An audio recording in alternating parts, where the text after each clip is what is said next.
Praise lord. దేవాతి దేవునికి వందనాలు. ప్రభు నామమున మీ అందరికీ నా ప్రత్యేకమైన వందనాలు, శుభాలు తెలియచేస్తున్నాను. ఈ దినము ఉపవాస ప్రార్థనా దినం, 3వ దినము. మీ ప్రార్థన వసతుల కోసం నేను ప్రార్థిస్తూ ఉన్నాను. ఈ దినము కొరకు ఏర్పాటు చేయబడిన దేవుని వాగ్దానము 78వ కీర్తన 53వ వచనము.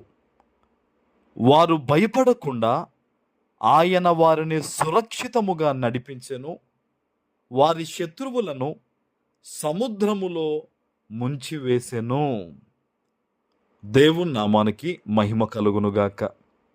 ఈ ఉదయకాల సమయంలో సర్వోన్నతుడు, సర్వ సృష్టికర్త అయిన తండ్రి గొప్ప వాగ్దానాన్ని మనకు అందిస్తూ ఉన్నారు.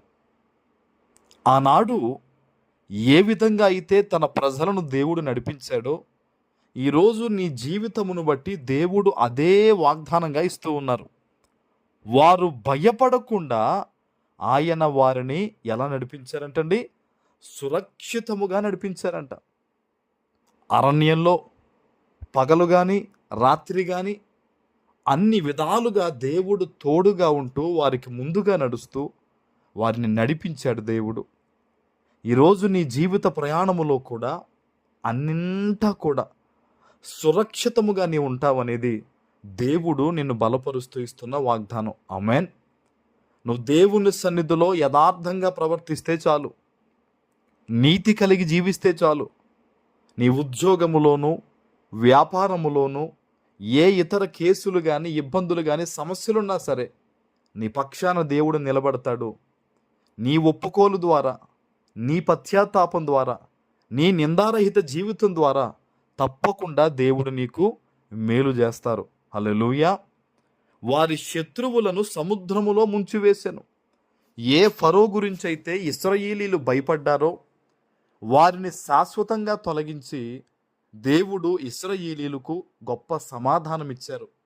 ఈరోజు బహుశా ఈ వాగ్దానం వినేవారిలో కొంతమంది అప్పు బాధల గురించో, బిడ్డల పెళ్ళిళ్ళ గురించో, సొంత గృహాల కోసమనో, ఉద్యోగాల గురించో, ఉన్నతమైన స్థానాల గురించో, బిడ్డల గురించో, చదువుల గురించో ఏదైనానూ కూడా నువ్వు దేనికోసం భయపడుతున్నావో ఆ విషయంలో దేవుడు ఒక గొప్ప పరిష్కారాన్ని నీకు ఇవ్వబోతూ ఉన్నాడు. ఆమేన్. నువ్వు చెయ్యాల్సింది ఏంటంటే దేవుని మీద పరిపూర్ణంగా ఆధారపడి ఆయనను స్తుతించి ప్రార్థన చెయ్యి. నువ్వు ఎప్పుడైతే దేవుణ్ణి స్తుతిస్తావో నీ స్థితిగతులు మారతాయి. నువ్వు ఎప్పుడైతే విశ్వాసంతో ప్రార్థన చేస్తావో ప్రార్థన నీ పరిస్థితుల్ని మారుస్తుంది. ఆమేన్. దేవుని సన్నిధిలోకి వచ్చేవారు ఆయన ఉన్నాడనియు ఆయనను అడుగువారికి ధారాళముగా దయచేస్తాడని నమ్మాలి. ఈరోజు ప్రభు చెప్తూ ఉన్నాడు, నేను ఏ విధంగా అయితే వారిని సురక్షితంగా నడిపించానో ఈరోజు మొదలుకొని ఈ వాగ్దానం వింటున్న నీ జీవితంలో అన్ని విషయాల్లో నీకు క్షేమము కలగబోతుందని ఆయన చెప్తున్నారు. ఆమేన్. నువ్వు విశ్వాసంతో ఉండు, జడియొద్దు, భయపడొద్దు. సింహపు పిల్లలను లేమిగలవై ఆకలితో ఉంటాయేమో కానీ యెహోవాను ఆశ్రయించే వారికి ఏ మేలు కూడా కొదువై ఉండదు. నీ జీవితంలో ఏం జరగాలో ఏంటో సమస్తము దేవునికి తెలుసు గనక ప్రతి విషయములో దేవునికి అప్పగించి ఆయన నిర్ణయాన్ని తీసుకుని నువ్వు ముందుకు అడుగు వెయ్యి. సమస్తము నీ మేలు కొరకు దేవుడు ఈరోజు నిన్ను ఆశీర్వదించబోతూ ఉన్నారు. ఆమేన్. ప్రార్థన చేసుకుందాం. పరిశుద్ధుడు అయిన మా తండ్రి, ప్రేమ కలిగిన ప్రభువా, మీకు స్తోత్రాలు. ఈ ఉదయకాల సమయంలో మీరిచ్చిన ఈ గొప్ప వాగ్దానము ప్రతి బిడ్డ జీవితంలో నెరవేర్చి స్థిరపరచమని యేసు నామమున ప్రార్థిస్తున్నాను తండ్రి. ఆమేన్.